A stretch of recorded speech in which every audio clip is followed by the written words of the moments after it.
Chapitre 25. Le grand monolithe avait imposé une trêve entre la faction belliciste et celle de Pierre. Elle était respectée. Une longue marche avait rapproché Stena et le prof du passage conduisant à l'artefact. Ils avaient troqué les paysages montagneux pour des plaines vallonnées et verdoyantes.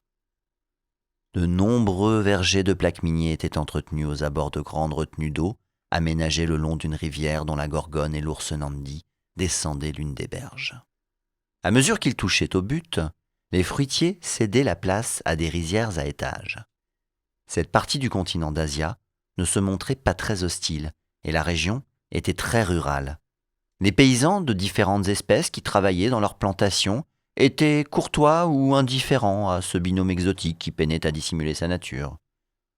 La Gorgone et l'ours Nandi s'attendaient à ce que les forces de l'ordre local viennent à leur rencontre. En réalité, tout le monde se promenait librement et franchissait les rares douanes devant des gardes absents ou surpris à tout moment de la journée pendant leur sieste.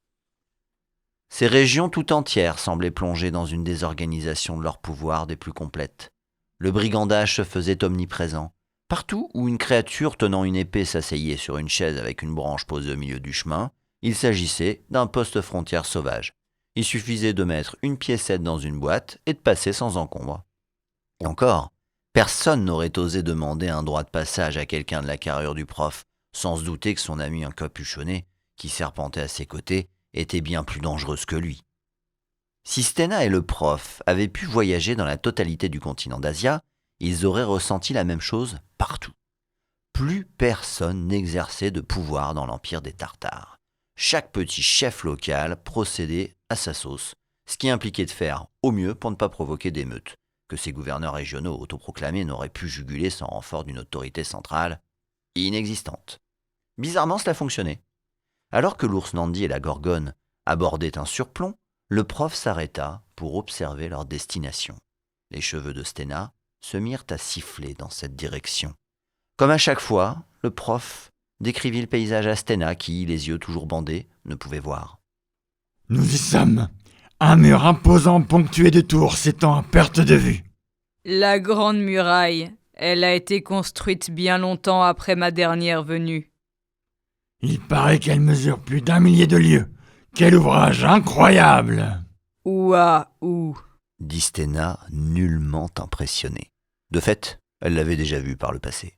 « La multitude innombrable qui y est emprisonnée, si elle s'était répandue au-delà, aurait bien pu signer la fin du monde. Il se dit que c'est un sortilège qui aurait mal tourné et serait devenu capable de penser par lui-même. Une sorte de magie intelligente, apte à s'adapter. Tout naturellement, elle a échappé à son concepteur et a grandi en évoluant en un être vivant à part entière. Ce qui se trouve derrière ces murs est très dangereux. Ce n'est pas pour rien que les puissants de ce monde, magistères et archanges, se soient satisfaits du fait qu'elle reste confinée. Imagine un peu, Stena, le courage et l'abnégation dont ont fait preuve les ouvriers pour construire un tel ouvrage. Tu es mal informé, prof. Les Tartares n'ont rien fait. C'est la multitude elle-même qui a bâti cette muraille suite à un accord avec le magistère du style « Vous nous laissez tranquilles, on vous laisse tranquille ». L'avantage d'avoir travaillé aux archives. Intéressant. Tout de même, j'avoue avoir un peu peur d'entrer dans cette zone interdite. Les rumeurs qui courent sur ce qui nous attend de l'autre côté... En effet, pour quiconque ce serait dangereux. Quiconque sauf moi. Vois-tu un paysage d'à pic montagneux de faible hauteur se dresser au-delà du rempart ? Le prof plissa les yeux. Tout à fait, oui.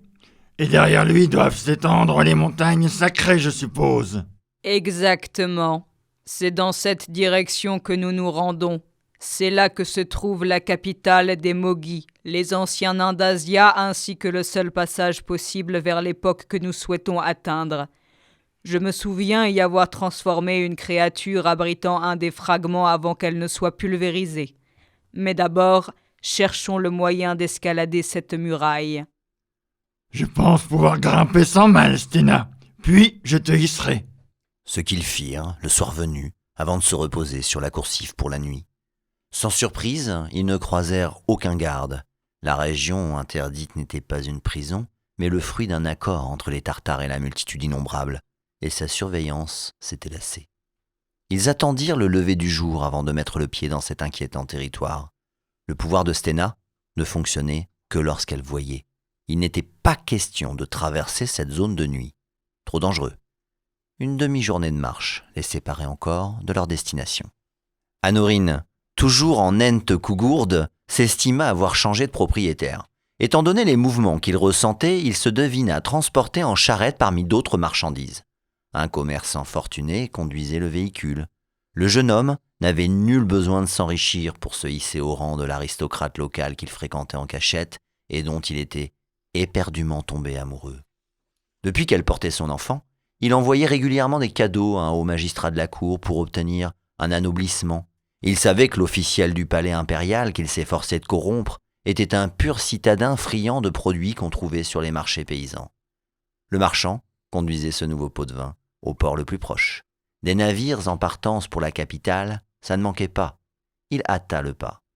Ils avaient prévu de se voir ce soir avec sa bien-aimée. Il ne voulait pas être en retard. Il devait se mettre d'accord sur les prénoms. Il n'avait pas trop d'idées si l'enfant naissait garçon. Par contre, si c'était une fille, il souhaitait l'appeler Lilith, comme l'une de ses aïeules. Il trouvait ce prénom empreint de douceur, d'élégance et de grâce.